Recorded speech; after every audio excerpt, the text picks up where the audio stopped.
Do you have all the money you need to get through this tough period? Absolutely. Bem-vindo ao Atimodia Brasil. E hoje nós vamos falar de empresas que desabaram por causa de líderes que não souberam se adaptar, tomaram decisões desastrosas ou mancharam a reputação da marca com escândalos. Carly Fiorina deciding to go after Compaq, that was a very controversial strategy.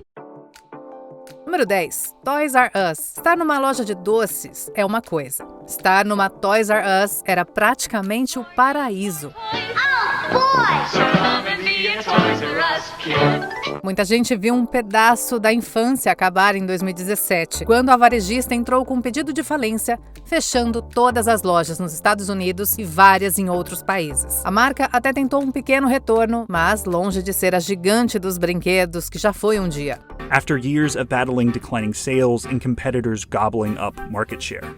But competition wasn't the company's biggest problem. Além de lutar para competir com varejistas online, como a Amazon, antiga parceira de negócios, a Toys R Us entrou em uma aquisição alavancada de 6,6 bilhões de dólares em 2005. Isso veio acompanhada de um pagamento anual de 400 milhões de dólares em juros, acumulando quase 5 bilhões de dólares em dívidas. Embora isso tenha sido a gota d'água para Joffrey, a girafa, a administração fez outros empreendimentos custosos, como uma loja na Times Square, que fechou após cerca de 15 anos.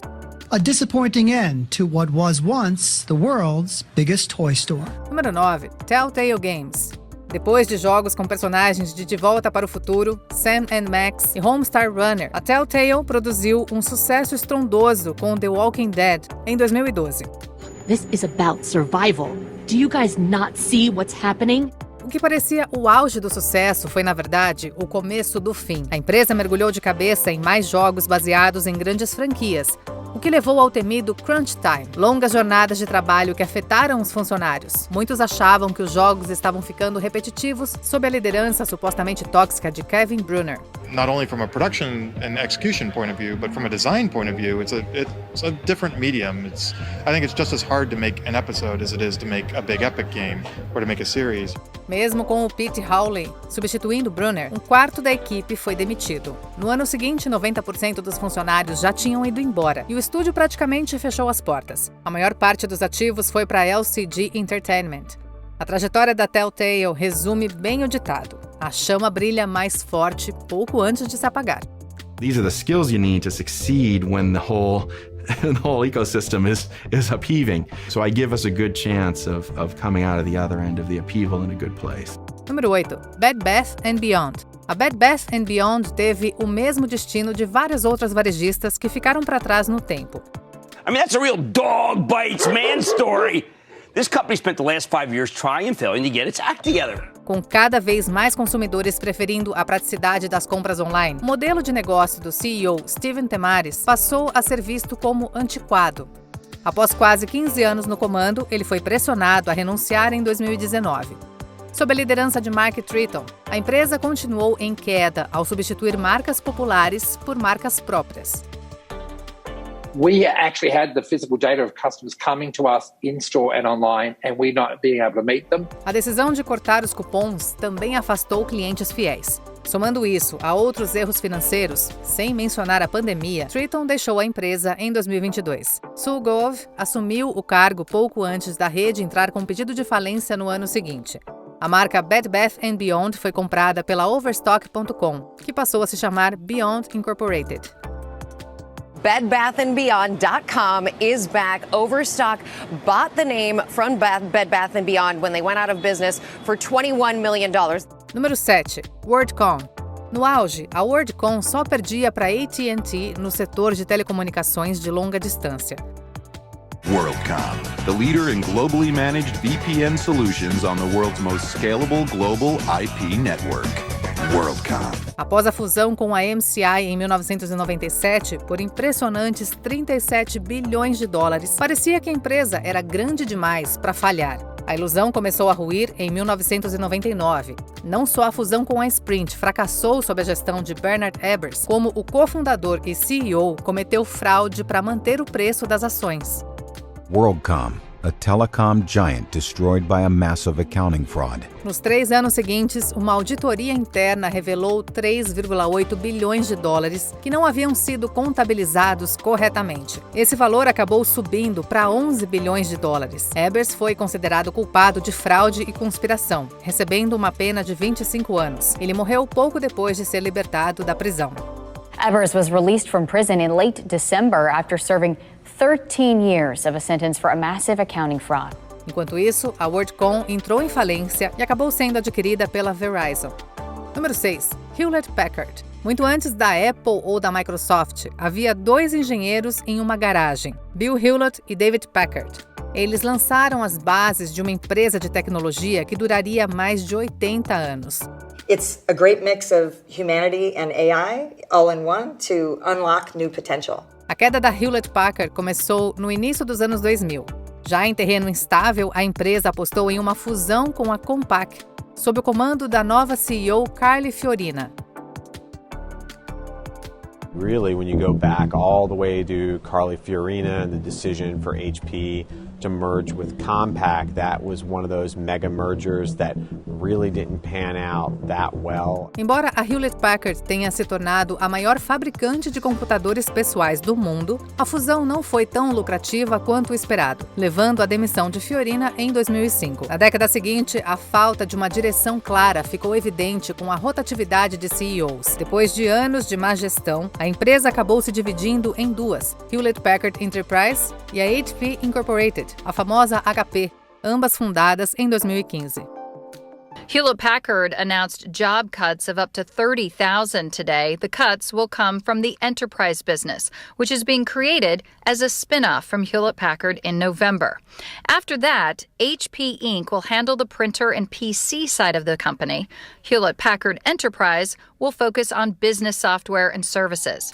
Número 5. BlackBerry. Num piscar de olhos, o que antes era visto como revolucionário pode se tornar obsoleto. Ao entrar no século XXI, o BlackBerry se consolidou como o smartphone. For much of the mid to late 2000s, Research in Motion's BlackBerry was the most popular smartphone brand in the US, and it wasn't close. O dispositivo se destacava pelo seu teclado físico elegante, que cativava os usuários. Embora o teclado tenha sido inicialmente um atrativo para as vendas, ele também marcou a decadência da BlackBerry quando a Apple revelou o iPhone. A Apple substituiu o teclado físico por uma tela sensível ao toque. Michael Lazaridis, o cofundador da BlackBerry, demorou a aceitar essa inovação. The iPhone didn't kill BlackBerry immediately.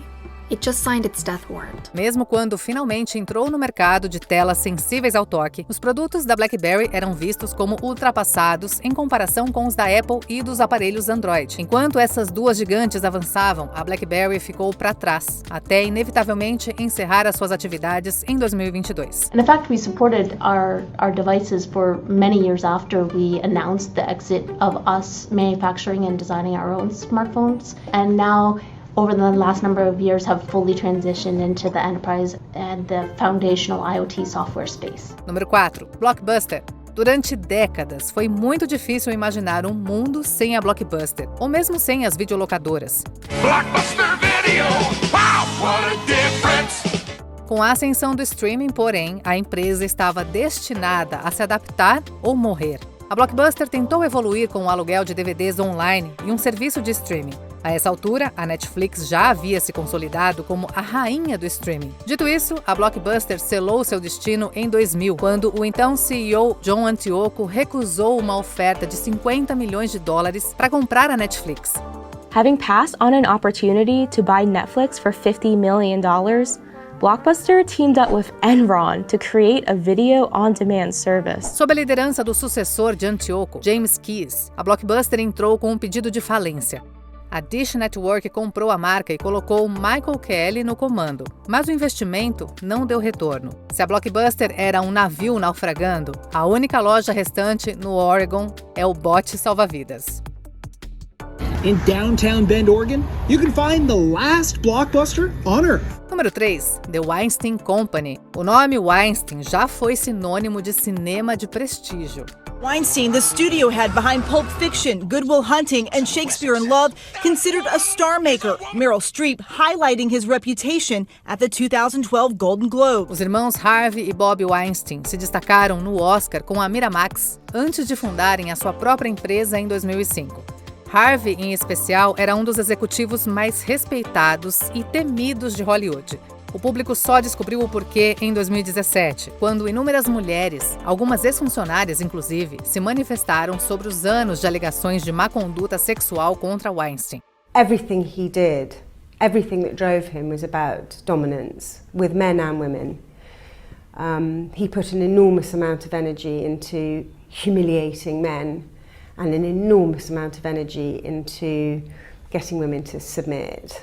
A Weinstein Company cortou os laços com seu cofundador rapidamente, mas a sombra deixada por Harvey nunca saiu de cima do estúdio. Ele acabou condenado após uma longa batalha judicial, enquanto a empresa enfrentou a falência. A Lantern Capital comprou seus ativos, e o nome Weinstein se tornou sinônimo de vergonha.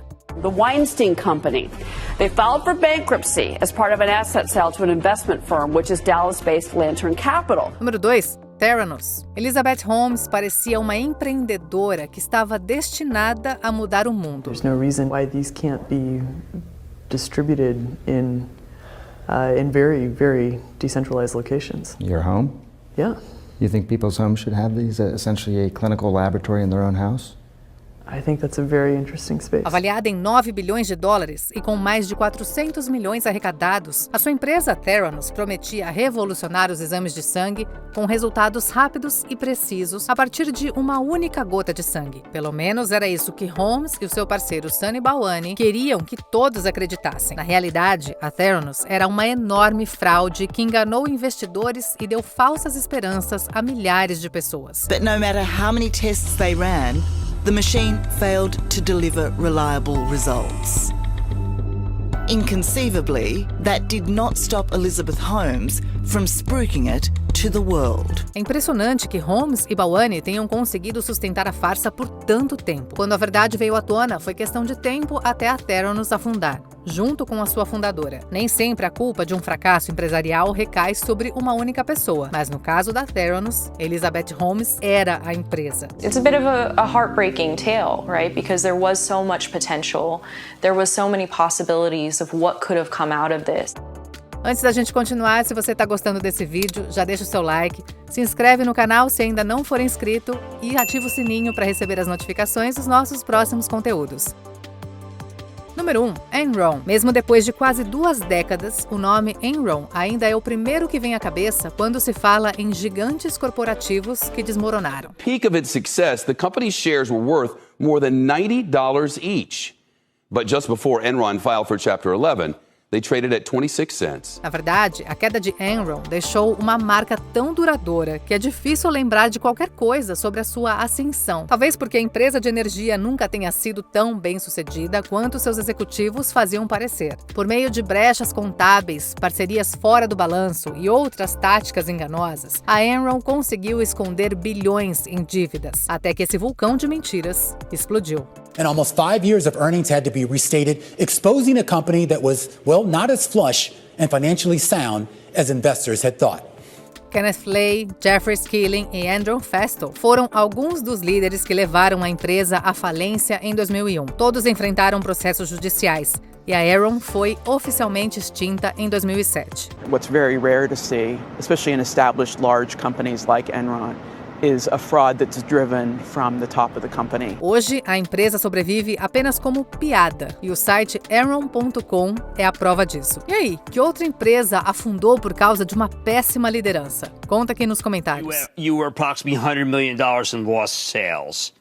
I mean, that must just, I know what that must have just painful. Yeah. How'd that happen? Yeah, look, I mean, as I talked about, the two influences there is really around mostly supply chain and inventory availability. Confira também esse outro clipe recente do Atmojo Brasil e se inscreve no canal para não perder os nossos próximos vídeos.